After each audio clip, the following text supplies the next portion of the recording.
I'm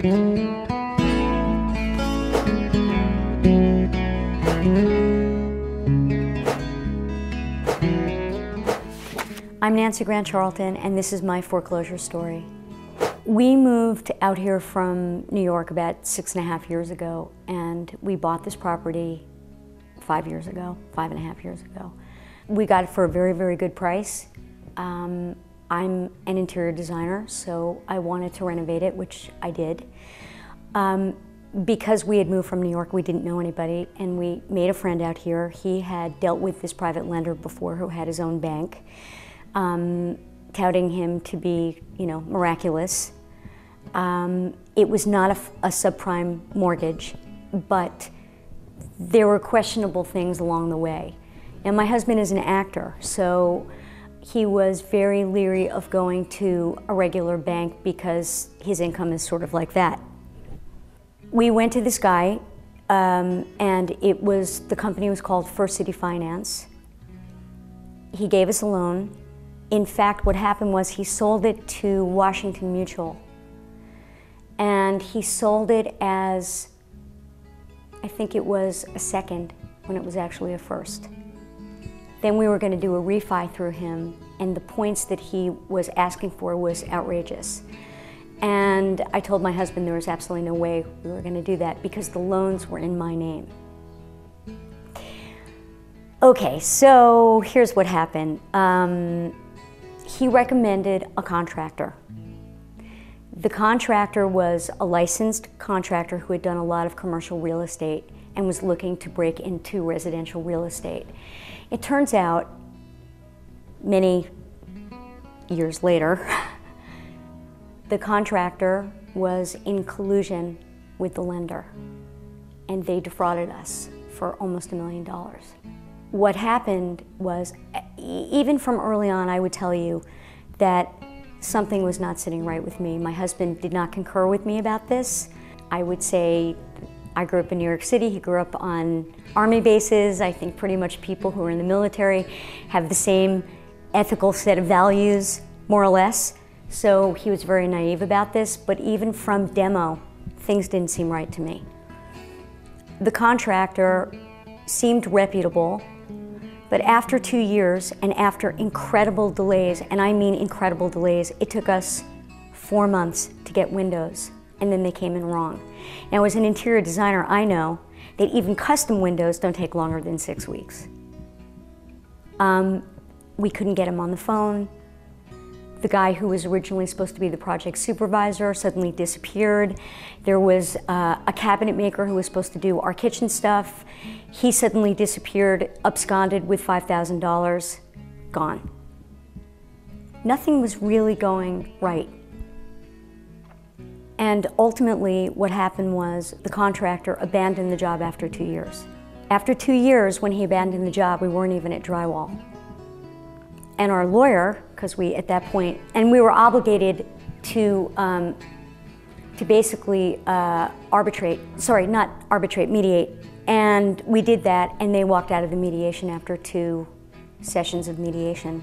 The mediator had basically said, the next time you come in, you need to have something on the table. And they walked out.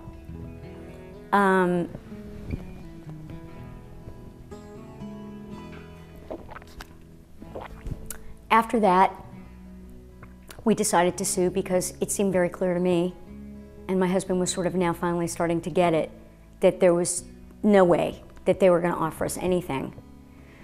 And our lawyer had insisted that we get a forensics contractor, which we did. He looked at the property, and we discovered that there was no plumbing.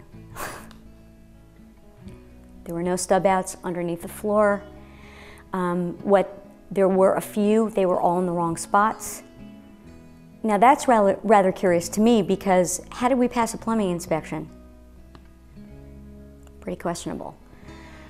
After that, we wound up trying to sue them.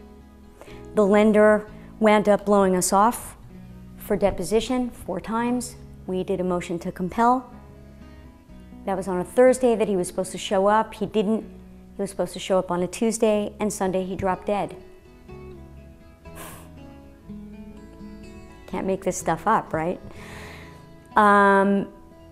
Shortly thereafter, I would say within a month, there was a forced bankruptcy on his company.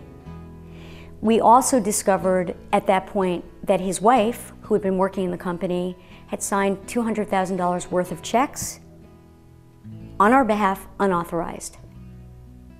There were pockets of money that had gone missing that had no accountability whatsoever. After that, we wanted to get involved in the bankruptcy, but we could not be on the creditors list for various and sundry reasons. One of them being that the bankruptcy attorney had to consolidate all the names of the companies. There were several. For instance, after the contractor, or the supposed contractor, it turns out he was just a salaried employee made to look like a contractor. But he did have a license, and the lender, who was really the contractor, was using his license to facilitate the scam. After the contractor disappeared, we were trying to get National Fence Company to remove the fence and the portisan because it was on supposedly the contractor's account. They had no record of Pacific Construction and Design, which was the ostensible name of the construction company. It took us 2 weeks, and they finally got back to us and said that the person who had actually rented these things was a company called Wave Sound. Now, that's because the lender owned the Malibu Inn, he owned a jazz club, and a concert space in Long Beach, which brings me to the next point.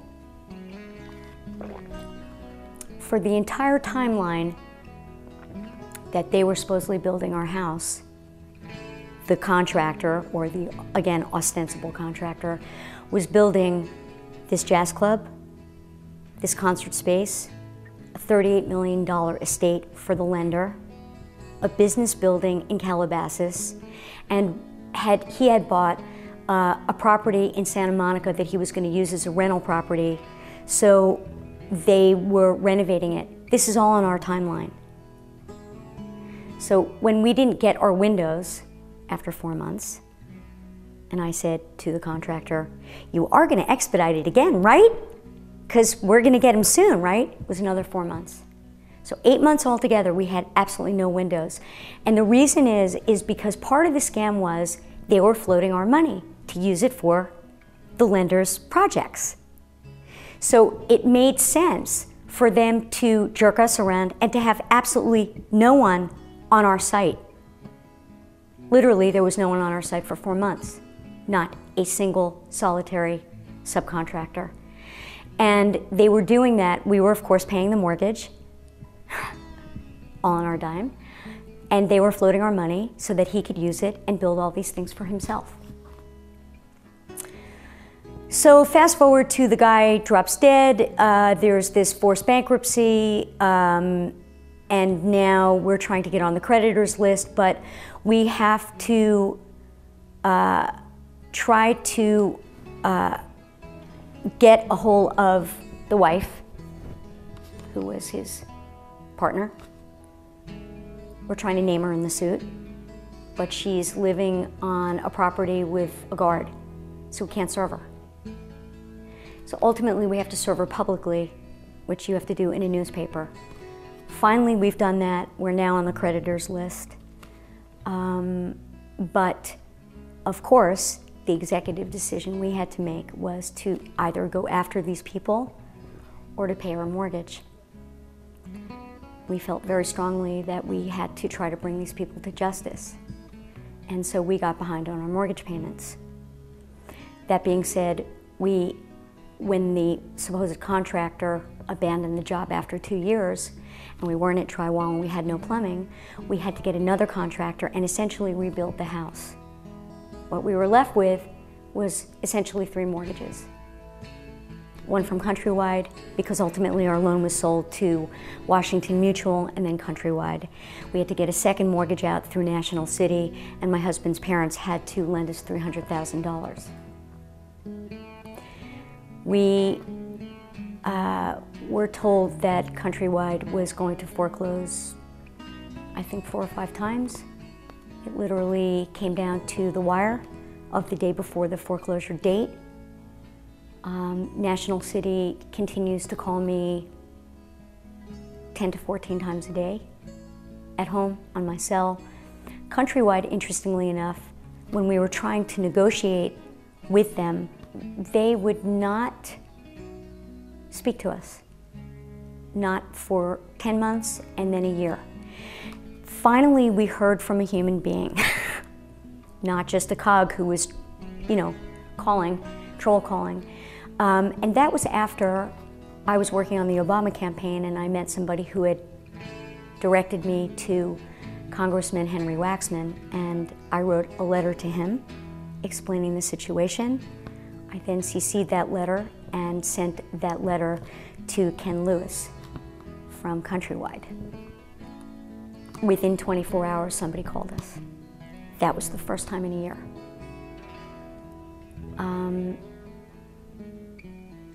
Ultimately, we decided to do a short sale instead of a foreclosure because I didn't want my credit shredded with the foreclosure. It went on the market. We signed a deal with Coldwell Banker. They put the house on the market for $1 million less than what it had been appraised for a year and a half ago, which was devastating to me because I designed the house. And the bank wouldn't accept it. And they decided, we had 3 buyers within 2 weeks after it went on the market. The bank decided that they would not accept it, that they were going to do an appraisal. They did an appraisal, but where normally a bank would come down 10% from an appraisal price, they refused. They would only come down 3%. So all the buyers went away. And finally, the second buyer came back. We were going to go into escrow, and then the market dropped further, and they again bolted. I made calls to them and got them back in the game and on track, and we're supposed to go into escrow on Monday. And that's pretty much where we are.